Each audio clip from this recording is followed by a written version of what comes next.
Well, the inevitable has happened. Daniel Riccardo and McLaren will be splitting ways in 2023, so this will be the last season we will see Daniel Riccardo in a McLaren.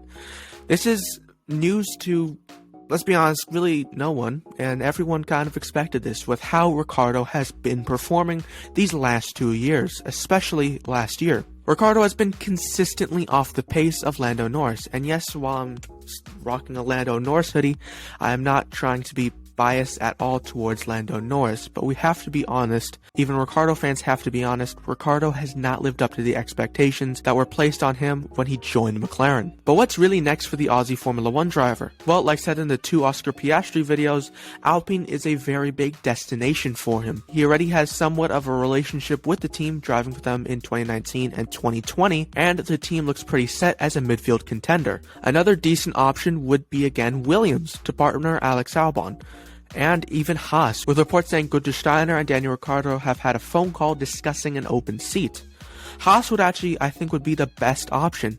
While he will partner K-Mag, and K-Mag will most likely be the #1 driver, they're both extremely talented, so I don't think it'll be much of a difference between the #1 and #2 drivers. And the Williams seat looks like it's about to maybe even go to Antonio Giovinazzi, and Giovinazzi actually might be in contention for the Haas seat as well. So it's really up in the air on where Daniel Ricciardo will be. Daniel might not even end up in Formula 1. He might even go to IndyCar, or even Formula E. Daniel has some options with IndyCar as well, having Romain Grosjean and Marcus Ericsson as former F1 drivers that he can follow in the footsteps. But I think the main option in F1 will be Haas. Haas is a fresh new team for Daniel Ricciardo to join, and it's under decent management and having a whole lot of financial backing now. They seem to be a solid midfield contender. But what's next for McLaren? It seems almost too obvious that it will be Oscar Piastri in that seat.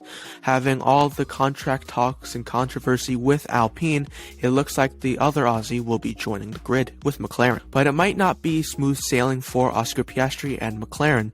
It seems like Alpine might take Oscar Piastri to court for his contract with Alpine for 2023, so it might not be even happening with Oscar Piastri and McLaren. It would be an absolutely horrible situation for McLaren if indeed that Oscar Piastri will be contractually obligated to sign with Alpine for 2023, leaving them with only one driver, and with a somewhat destroyed reputation. But other than Oscar Piastri, who are some good choices for McLaren? Well, it's been talked about a lot that Colton Herta from IndyCar might be joining McLaren, and he would be a pretty decent option. But my favorite by far is Nick de Vries and Pato O'Ward. Both are extremely talented drivers, and I would love to see them both in Formula 1. They've both proven themselves in other series, as Pato O'Ward is a multiple-time IndyCar winner, and Nick de Vries is a multiple-time winner and a champion in Formula E. I think both of them are very good options, but McLaren really have a really big choice to make if indeed Oscar Piastri does not sign. But going back to Daniel Ricciardo, Ricciardo is now being looked at basically like Alex Albon to me. Alex Albon was looked at poorly for his very bad 2020 season, and he wasn't with a seat for 2021. I feel the same thing might happen to Daniel Ricciardo, looked at as damaged goods.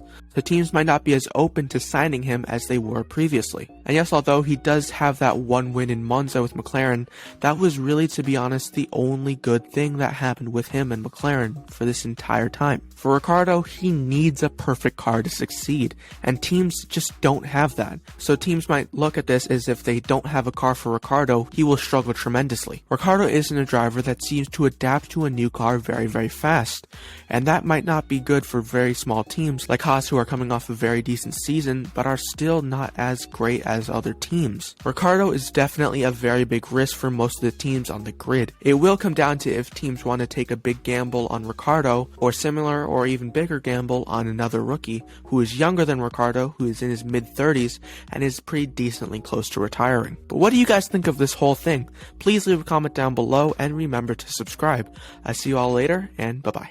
Enjoy the Spa Grand Prix.